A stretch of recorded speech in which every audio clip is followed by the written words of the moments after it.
Thank you very much, Mr. Deputy Speaker. Health and social care staff always do their best for their patients and residents, regardless of legislative systems. But I welcome that the government has recognised the damage caused to the NHS in England by the Health and Social Care Act and proposed to reverse some of its most obstructive and expensive aspects.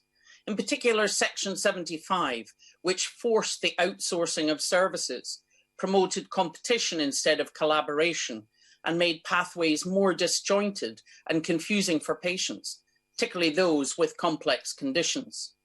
The devil, however, will indeed be in the detail. So which model of integrated care systems is the Secretary of State proposing? Merging existing organisations, including commissioning groups, or as the NHS would prefer, creating them as new public NHS bodies, similar to the health boards we have in Scotland? When sustainability and transformation partnerships were created, their transformation budgets were quickly used up to cover debts caused by the bureaucracy of the healthcare market. So what additional funding is he committing to bring about this reorganisation? With the pressure of COVID, the backlog of urgent cases and extensive staff vacancies, how does he plan to create the capacity for staff to carry out such service change? COVID has highlighted the vulnerability of the care system. So what plans are there to integrate health and social care? And finally, he has highlighted health inequalities, but poverty is the biggest driver of ill health. So what discussions has he had with the Pensions Secretary and other Cabinet colleagues about promoting the prioritisation of health in all policy decisions?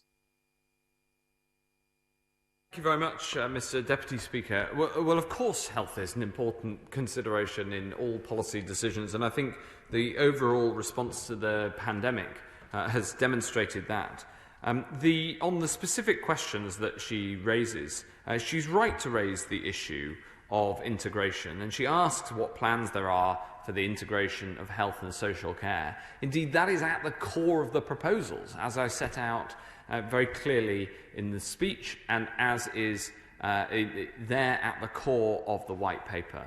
The integration of health and social care has significantly improved this year as a result of what people have had to do to work together in the pandemic.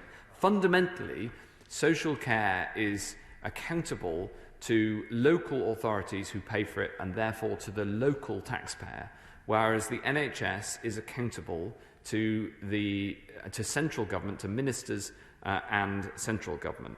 And therefore, the combination of these two vital public services is a challenge that I think can be addressed through the integrated care systems, and we've been working very closely with the LGA in England and the NHS to try to effect that integration as much as is possible.